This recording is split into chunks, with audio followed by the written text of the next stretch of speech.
भागवत गीता अध्याय 3 कर्मयोग श्लोक 37 श्री भगवानुवाच काम एष क्रोध एष रजोगुण समुद्भवः महाश्नो महापापमा विध्येन में वैरिणव।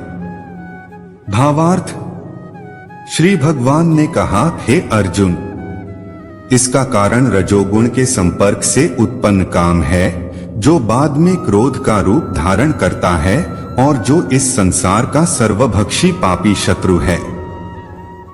तात्पर्य, जब जीवात्मा भौतिक सृष्टि के संपर्क में आता है तो उसका शाश्वत कृष्ण प्रेम रजोगुण की संगति से काम में परिणत हो जाता है, अथवा दूसरे शब्दों में ईश्वर प्रेम का भाव काम में उसी तरह बदल जाता है जिस तरह इमली से संसर्ग से दूध दही में बदल जाता है। और जब काम की संतुष्टि नहीं होती तो यह क्रोध में परिणत हो जाता है, क्रोध मोह में, और मोह इस संसार में निरंतर बना रहता है।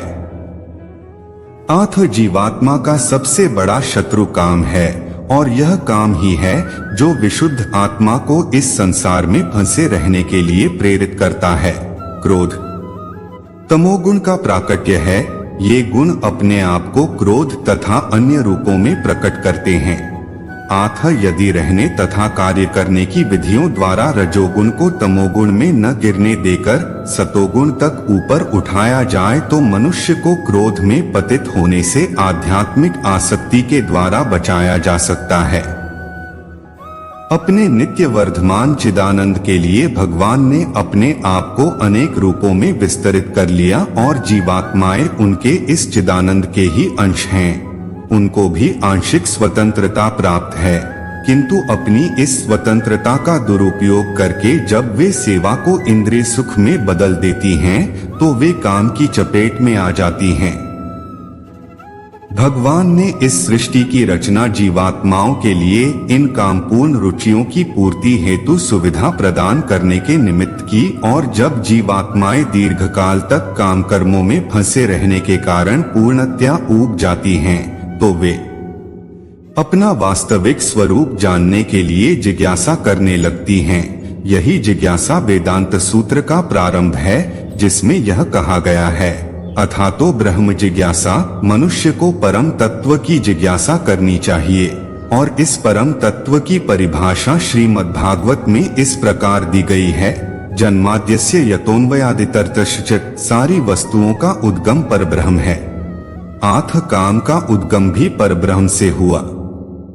आथ यदि काम को भगवत प्रेम में या कृष्ण भावना में परिणत कर दिया जाए, या दूसरे शब्दों में कृष्ण के लिए ही सारी इच्छाएं हों, तो काम तथा क्रोध दोनों ही आध्यात्मिक बन सकेंगे। भगवान राम के अनन्य सेवक हनुमान ने रावण की स्वर्णपुरी को जलाकर अपना क्रोध प्रकट किया, किंतु ऐसा करने से वे भगवान के सबसे बड़े भक्त बन गए। यहाँ पर भी श्री कृष्ण अर्जुन को प्रेरित करते हैं कि वे शत्रुओं पर अपना क्रोध भगवान को प्रसन्न करने के लिए दिखाएं।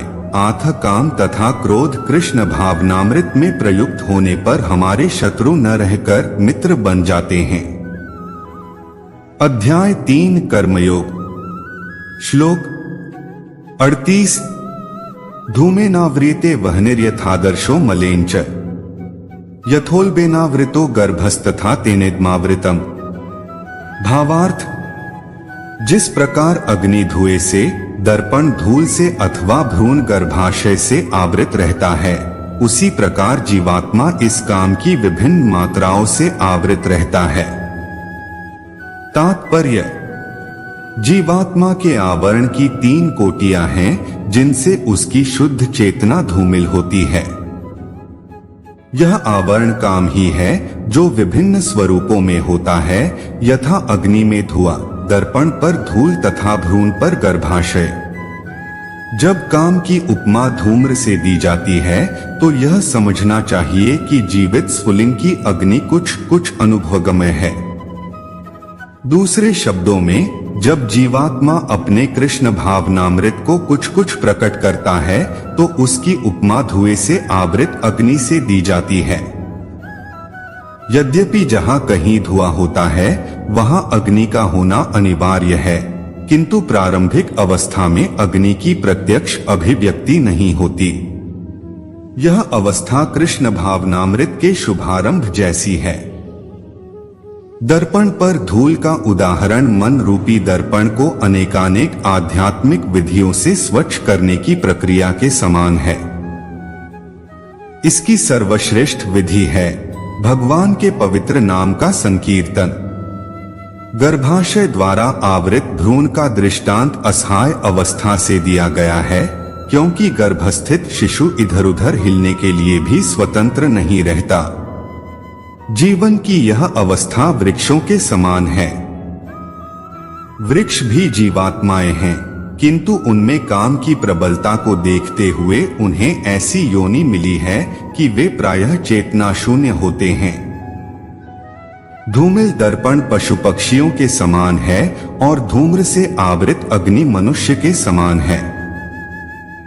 मनुष्य के रूप में जीवात्मा में थोड़ा बहुत कृष्ण भावनामृत का उदय होता है, और यदि वह और प्रगति करता है तो आध्यात्मिक जीवन की अग्नि मनुष्य जीवन में प्रज्वलित हो सकती है।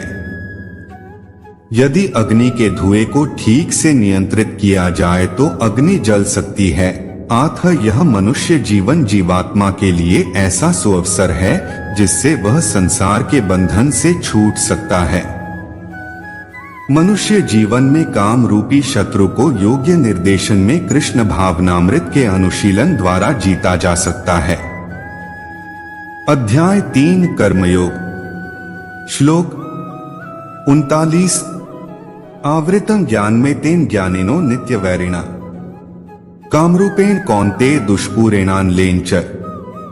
भावार्थ, इस प्रकार ज्ञानमय जीवात्मा की शुद्ध चेतना उसके काम रूपी नित्य शत्रु से ढकी रहती है, जो कभी भी तुष्ट नहीं होता और अग्नि के समान जलता रहता है।